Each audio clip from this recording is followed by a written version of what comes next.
Jake woke before dawn, the suburban street outside their window cloaked in pastel calm. For 10 years, he and Emma had settled into this rhythm: coffee at 6, a kiss by the door, seamless goodbyes.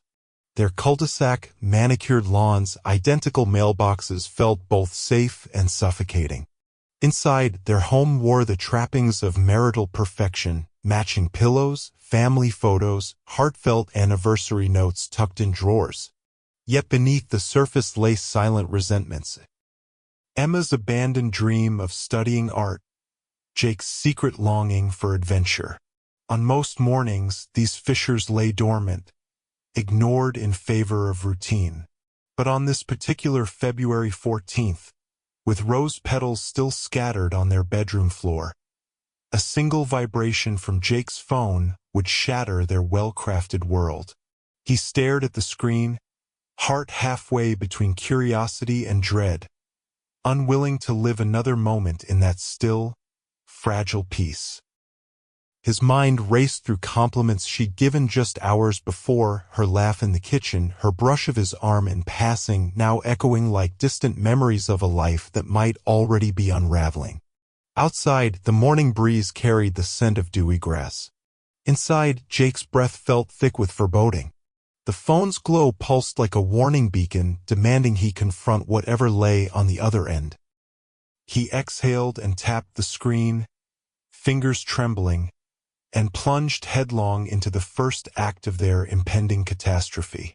The text glowed, a name Jake had never seen: "Can't wait to see you tonight, winking face." No sender ID, no profile picture, just a message dripping with promise and betrayal. His pulse thundered, his palms slick. Imagery raced through his mind: lipstick stains on collars, hushed laughter in candlelit corners. He scrolled back, the timestamp, 12:07 a.m. Long after he'd kissed Emma goodnight. His chest twisted. Why would she lie? Betray him?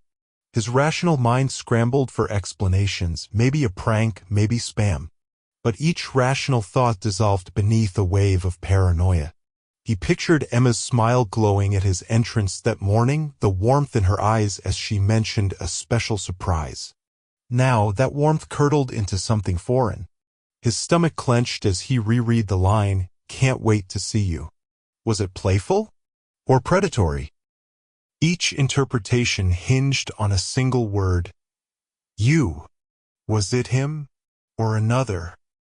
He attempted to reply with a jokey wrong number, but his thumbs froze above the keyboard, unwilling to give voice to his terror. Every unreadable emoji tilt felt like a calculated whisper in the dark. Shadows lengthened in the corners of their perfect kitchen as dawn's light betrayed his growing dread. His world narrowed to that glowing rectangle in his hand, and he realized the peace he'd always taken for granted was gone. In its place, a question so potent it threatened to consume him: had Emma been lying all along? Jake paced their living room, phone clutched tight, reading and rereading the same 2 lines. In each pass, the text mutated: innocent wink turned cruel dagger. He slipped into silent forensic mode, scrutinizing spacing, punctuation, even line breaks. Was this a mass-produced marketing text? Or a lover's clandestine promise? His mind conjured a secret rendezvous: Emma, laughing in some dim lounge, scent of perfume trailing behind her. Then guilt flared: had he never truly seen her? Deeper than the first pangs of jealousy lay the terror of losing her. He retrieved their shared calendar app, scanning every meeting invite and note. Nothing out of the ordinary. Then he remembered. She'd left for an errand late last night, insisting she needed to pick something up. He dismissed it as Valentine's haste. Now it stood out like a beacon. Goosebumps rippled across his arms as he realized he'd been blind to her subtle shifts, her distracted smiles, the late-night phone hushes.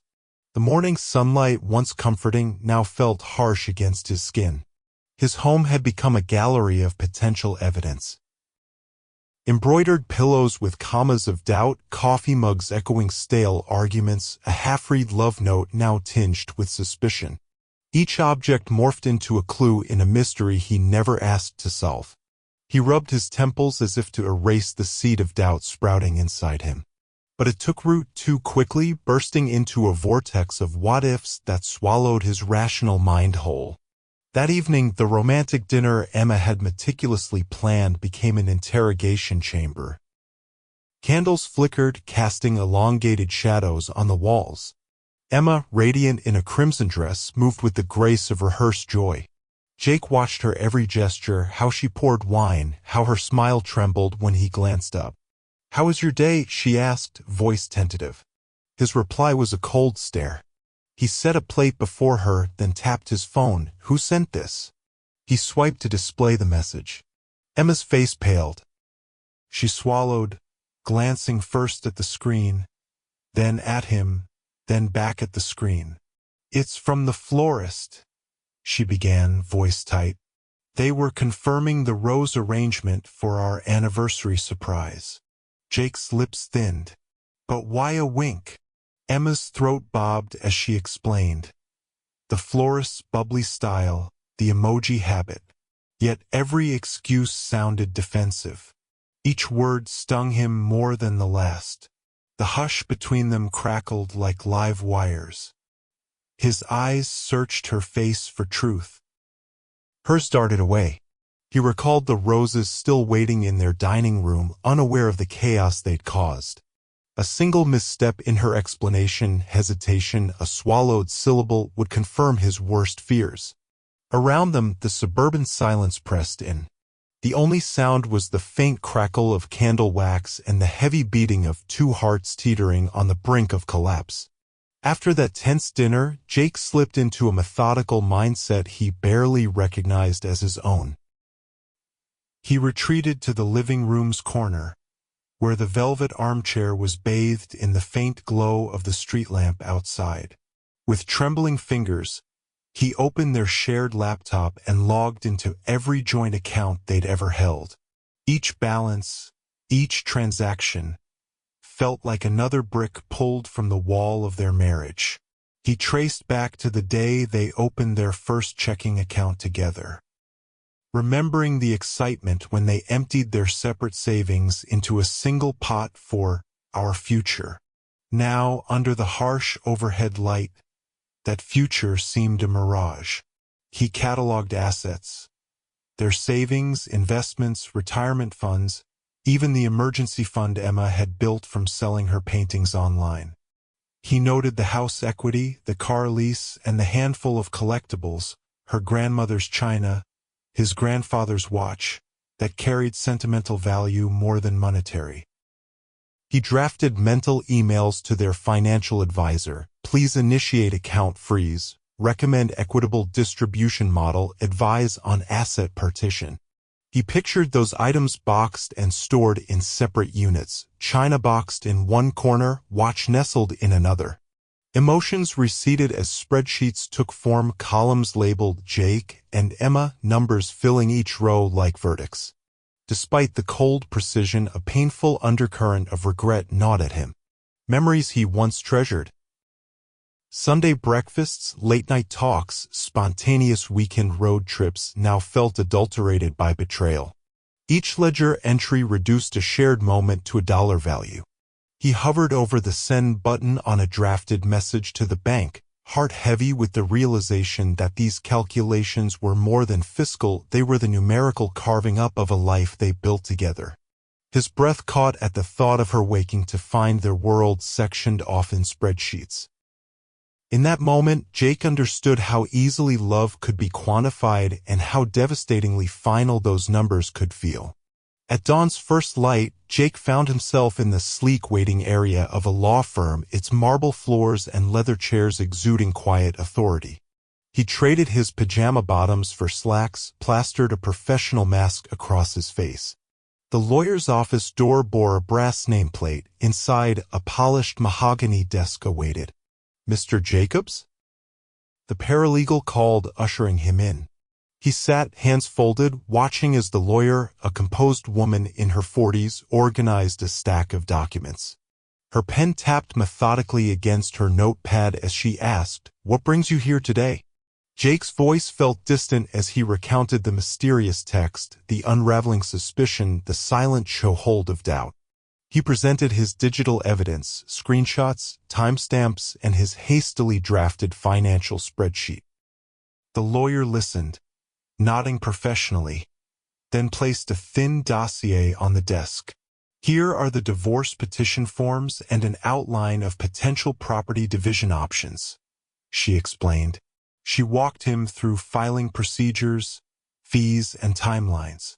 Terms like community property and equitable distribution hovered in the air like iron bars closing in. Jake signed retainer agreements with shaky initials, each stroke sealing their fate.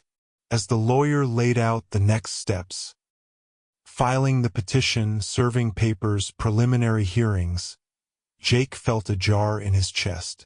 Love's residue clung to his memory. Emma's laughter, their first apartment, the whispered, "I love you," at midnight. But as he stood to leave, folder in hand, those sentimental echoes were drowned out by the finality of legalese and the echo of his own choices. He walked out of the office with a binder of forms and a heart encased in the law's cold embrace. Back home, everything felt foreign. He entered through the side door carrying a duffel bag packed with the bare essentials. A change of clothes, his favorite book, the worn baseball cap from college. The house, once his sanctuary, now resembled a gallery of memories to be claimed and catalogued. He moved silently through rooms, opening drawers and cabinets with clinical detachment. In the kitchen, he transferred his favorite mugs into his duffel. In the study, he snagged his laptop and a few cherished notebooks. Each action felt transactional: this shirt, that photo album, these journals. He even labeled boxes: Jake clothes, Jake books, Emma do not touch. He paused before the framed photo of their honeymoon in Santorini, heart tightening as he wiped his thumb across the glass. He packed it anyway, convinced that it would be safer in his new apartment. In the guest room, he assembled a suitcase for his overnight stay, clothes folded with the precision of a solider's kit. Beneath his structured routine, grief and guilt simmered. He realized every item he packed was a fragment of their history, now sifted and weighed for ownership. By nightfall, the bag lay zipped on the floor, ready for departure. Outside, the rescue dog, once their shared responsibility, let out a soft whine as Jake prepared to leave. He knelt, scratching behind her ears, whispering a tentative apology. Then, with a final glance at the home he once loved, Jake picked up the duffel and walked out into the darkness, uncertainty pressing in around him like a second skin.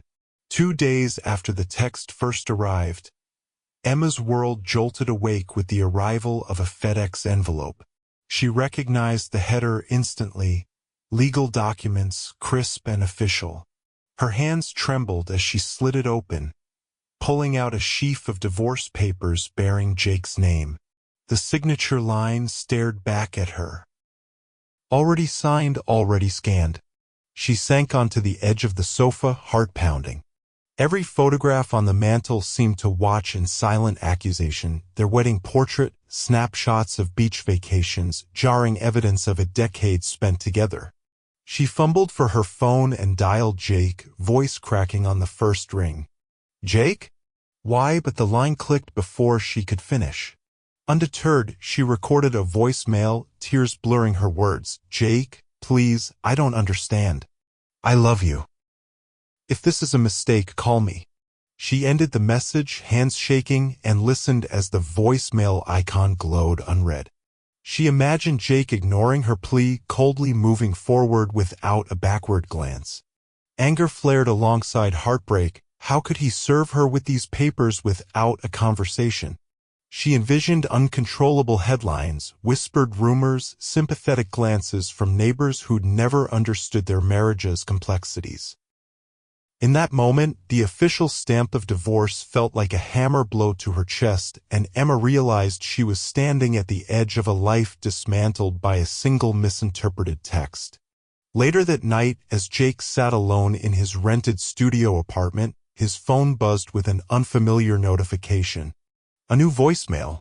He stared at the screen, apprehension knotting his chest. He tapped play. Emma's voice, trembling yet clear, explained everything. Jake, I'm so sorry I didn't tell you directly. But I wanted to surprise you.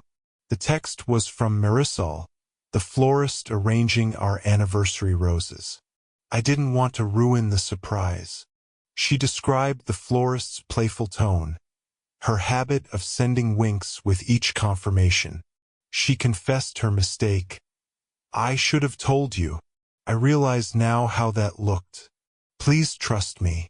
As the message spilled out, Jake felt the world shift beneath him. The meticulously built fortress of resentment he'd erected cracked from within. His chest tightened, hot tears stinging his eyes. Each word from Emma dismantled his assumptions one syllable at a time. The spreadsheet, the divorce forms, the endless planning, all based on a misunderstanding. Shame and relief warred in his chest, relief that she hadn't betrayed him, shame that he'd nearly destroyed their marriage. He rewound the voicemail, listening again to the sincerity in her voice, the quiet sob when she said, I almost lost you. That single admission, laced with regret and love, struck deeper than any argument they'd ever had. Jake sat back, the binder of legal papers on his lap, suddenly feeling like a tombstone for what could have been their end. Jake stared at the voicemail screen, unseeing traffic lights shifting through the apartment's window. His mind replayed every interaction since the text arrived. The carved spreadsheets, the late-night packing, the lawyer's office. He realized how quickly suspicion had become reality in his mind. He dialed Emma's number, fingers trembling so badly he nearly misrest. With one ring, relief and dread collided. Would she answer? Her voice came soft on the second ring. Jake. He swallowed, voice raw as he whispered, I'm so sorry. I'm coming home. Silence flooded both lines before Emma's soft sobs filled the space between them. Please, she whispered through tears, just come back. He paused, taking a steadying breath as memories of their first Valentine's Day together, laughter over cheap chocolates, a shared blanket under fairy lights, floated back. I'll be there in 15 minutes, he managed, ending the call. He grabbed his keys and rushed out, emotions crashing like waves. Outside, the night air felt electric, cold against his cheeks, but alive with possibility. As he sprinted down the street toward the home he had abandoned, hope flickered in his chest. In that sprint, he vowed never to let doubt silence his love again. When Jake finally stood at the kitchen doorway, Emma's figure silhouetted against the dim overhead light, his heart pounded like a guilty drum. He swallowed hard, voice catching as he spoke the words he'd rehearsed 1,000 times. Emma, I'm so sorry. She turned slowly, eyes red-rimmed but soft with relief. Silence hung between them for a heartbeat before Jake crossed the threshold and took her hands in his. I destroyed everything over a misunderstanding, he whispered, voice thick with remorse. Emma's breath hitched as tears brimmed, and she squeezed his hands, grounding him. He led her to the dining table, where the scattered rose petals from her anniversary surprise lay wilting in their vase. He knelt before her, gathering the petals in his palms like precious fragments of their past. I saw betrayal where none existed, he confessed. Her lips trembled as she replied, I should have told you sooner. They leaned into each other, foreheads touching, breathing in unison. In that raw embrace, the distance carved by spreadsheets, divorce papers, and late-night packing dissolved. Emma murmured, I thought the surprise would show you how much I love you, and Jake's tears fell freely, soaking the petals cupped between them. Each tear seemed to wash away a layer of anger, regret, and shame. As they stood, petals drifting to the floor, their bodies pressed together, they tasted forgiveness's fragile sweetness. That moment of surrender, two wounded souls entwined, marked the true beginning of their redemption as they vowed to rebuild trust brick by brick, word by word, heartbeat by heartbeat. Over the next hour, Jake and Emma meticulously unraveled the chain of miscommunication that had brought them to the brink of divorce. They sat side by side on the couch, lit only by the soft glow of a single lamp. Emma recounted her clandestine dealings with Marisol the florist, how she'd asked Marisol to confirm the rose order via text to preserve the element of surprise, never imagining a simple wink emoji would become a catalyst for catastrophe. Jake listened intently, stopping her occasionally to ask for specifics, the exact timestamp, the phrasing she'd used when speaking to Marisol on the phone. He replayed their timeline. The midnight text, her late-night errand, his sleepless analysis, the strained dinner. With every detail exposed, the tapestry of misunderstanding unraveled, stitches pulling free without blame or bitterness. Emma admitted she'd felt anxious about spoiling the surprise, and Jake confessed how quickly he'd let doubt eclipse his love. They paused over each revelation, offering small apologies. "I should have told you. I should have asked you." Until the room buzzed with mutual accountability. As they deconstructed the crisis, the raw edges of their pain smoothed, replaced by clarity and renewed affection. The tableau of wilted petals and unsigned divorce papers became relics of a war they refused to revisit. By the time they finished, exhaustion and relief mingled in their voices. They leaned back, hands entwined, hearts lighter than they'd been in days, knowing that this act of honest dissection had forged a deeper connection than either had imagined possible. As dawn approached, the couple faced their breaking point, the moment when love either healed or shattered irreparably. Emma, voice soft but determined, asked, "Can we promise not to let fear rule us again?" Jake's eyes glistened, lips quivering as he considered the gravity of her question. He remembered the cold fury that had driven him to the lawyer's office, the ghostly peace in a sterile waiting room, the thrill of calculated detachment. Now, confronted with Emma's vulnerability, he felt that detachment crumble. "I promise," he vowed, voice steady despite the emotional tremors running through him. They stood and moved to the hallway mirror, side by side, and made a pact, to speak openly, to ask questions without accusation, to check assumptions before leaping into doubt.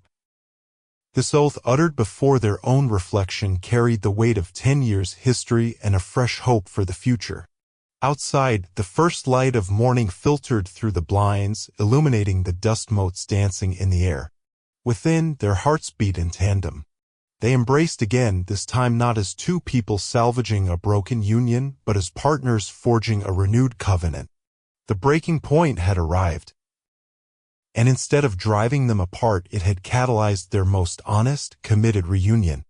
Later that morning, Jake began the physical process of reversal, returning the keys, retrieve.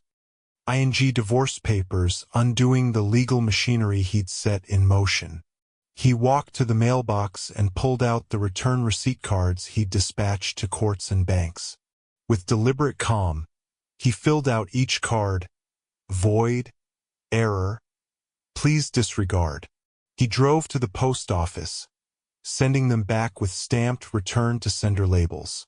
Each trip felt like shedding a layer of armor, exposing the raw truth beneath. At home, he located the duffel bag he'd packed in haste and emptied it gently onto the bed, his shirts, books, baseball cap. He folded each item meticulously and placed them back in drawers, symbols of his reintegration into their shared life. Emma watched, eyes glistening, as he burned the spreadsheets in their fireplace, lines of numbers dissolving into ash.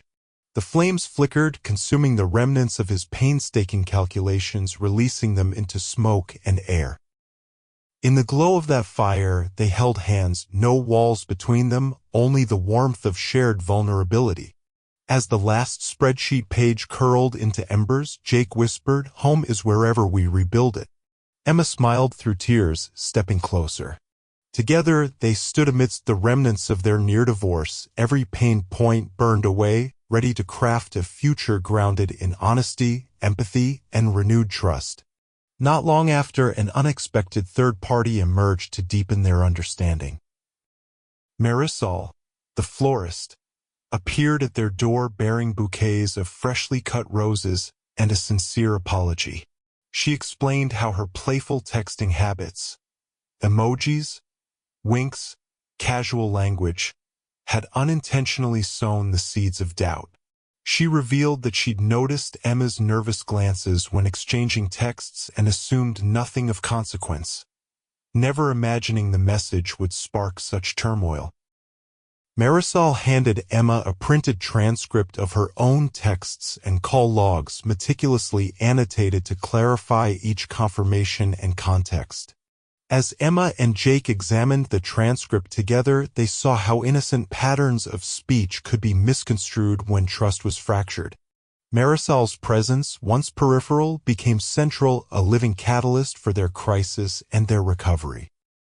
She stayed for coffee as they shared the story of their 10-year journey and the near disaster she'd unwittingly triggered.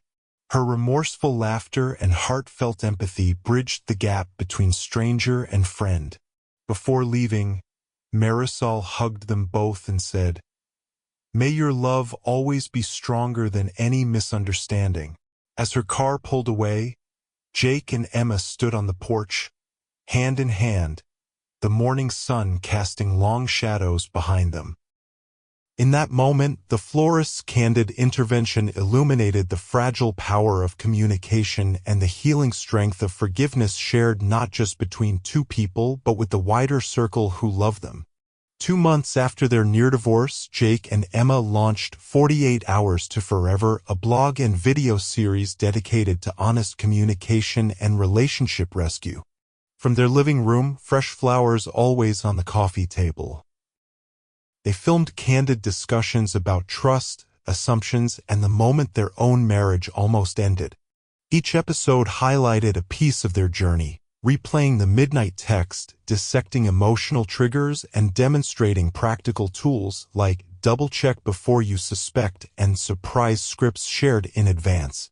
They invited relationship experts, friends, and even Marisol the florist to share insights. Viewers flooded the comments with stories of small miscommunications that ballooned into catastrophes, thanking Jake and Emma for turning their pain into a roadmap for healing. Emma's voice, once choked by fear of expressing herself, now carried confidence as she coached couples on setting clear expectations. Jake, who'd built spreadsheets of separation, spoke passionately about vulnerability's value. Their authenticity struck a chord. Within weeks, 48 Hours to Forever amassed tens of thousands of subscribers across YouTube, Instagram, and TikTok. As each notification dinged on their phones, they realized the power of sharing a humble tale of nearly losing everything and rebuilding from the ashes.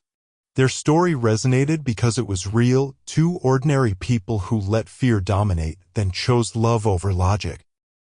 In transforming their crisis into a living guide, Jake and Emma discovered that redemption isn't just a personal victory, it's a gift to anyone willing to learn from the wreckage of trust. One sunny Saturday, they revisited the florist's shop where it had all begun. Marisol greeted them with warm hugs and the same playful smile that sent the fateful text. "I owe you both a proper anniversary surprise," she teased as she led them behind the counter. Together, they selected 12 roses, one for each month since their redemption, and arranged them in a glass vase. As they worked side by side, laughter and gentle teasing filled the air, Emma reminding Marisol to slow down with the emojis, Jake joking about his forensic text analysis. Their collaboration became a live demonstration for the blog's next episode, turning misunderstandings into meaningful moments. Filmed on smartphone, the segment captured the trio's genuine chemistry and the tangible lesson that mistakes can blossom into deeper connections when met with empathy. After filming, Marisol handed them the arrangement, a symbol of collective growth, and they left the shop arm in arm. Driving home, Jake glanced at Emma, gratitude shining in his eyes. That afternoon, the florist's small gesture underscored a universal truth. Relationships aren't just built between two people but are woven with everyone who touches their lives. By embracing imperfections and inviting others into their healing process, Jake and Emma elevated a private crisis into a shared journey of compassion. As spring turned to summer, the couple organized a live 48-hour challenge workshop in their hometown community center. Under the banner Misread Texts and Marriage Tests, couples registered to dissect their own communication breakdowns. Jake and Emma led sessions, role-playing surprise reveals, practicing pre-announcement check-ins, and brainstorming non-accusatory ways to clarify doubts. Between exercises, attendees shared stories of wedding day mishaps, forgotten phone calls, and misinterpreted emojis. The room pulsed with empathy, punctuated by laughter, tears, and collective nods of recognition. Emma coached participants on setting boundaries around surprises, ensuring that keepsakes and gestures didn't backfire. Jake guided them through a live example. He played audio of his voicemail apology, pausing for group reactions. Pitchforks of regret turned into lanterns of hope as couples committed to three-question clarity. A simple rule to ask, "What did you mean?" before leaping to suspicion. By the end of the workshop, dozens had drafted personalized communication contracts to safeguard their own love stories. The local news covered the event, highlighting how a suburban couple's near divorce sparked a movement toward transparent relationships. Jake and Emma stood before the camera, beams of humble pride illuminating their faces. What began as a text-based tragedy had blossomed into a catalyst for collective healing, proof that one couple's vulnerability could ignite a tidal wave of open-hearted connection. One evening, as they relaxed on their porch swing, Jake and Emma reflected on how far they'd come. The string lights above cast a golden glow, and the soft hum of cicadas set a comforting rhythm. "Remember when I thought I could just erase you with a spreadsheet?" Jake mused, tracing circles on Emma's skin. She laughed softly, leaning into his touch. "And I thought I should keep every detail secret to preserve magic," she replied, wiggling her eyebrows playfully. They marveled at how a single misinterpreted emoji had nearly torn them apart and how that crisis had become the crucible forging their truest selves. Their gratitude ran deep, for Marisol's unwitting role, for the lawyer whose forms remained unsigned, and for each apology that peeled back layers of pride. They discussed future plans, perhaps a podcast, a book, or a retreat, but agreed their most potent tool was the story itself. As they held hands, neither needing words, they felt the unspoken promise of shared resilience. Their suburban home, once a stage for silent divorces, now radiated laughter, candid conversations, and the vibrant hum of two hearts beating in tandem. In that quiet moment, they understood that redemption isn't always about grand gestures. Sometimes it's as simple as choosing trust over doubt again and again. Today, as you follow Jake and Emma's journey from suspicion to solidarity, remember, even the smallest miscommunication can grow into a chasm unless met with empathy and inquiry. If their story resonated with you, take a moment now to hit that like button. Let others know they're not alone in navigating love's rough patches. Subscribe for more transformative tales and practical tools to safeguard your relationships. Share this video with friends who might benefit from a communication contract of their own, and drop a comment below. What's one message you'll clarify today before letting doubt take hold? Your insight could spark someone else's redemption. After all, love's greatest strength lies not in perfection, but in our willingness to bridge gaps with understanding, one heartfelt conversation at a time.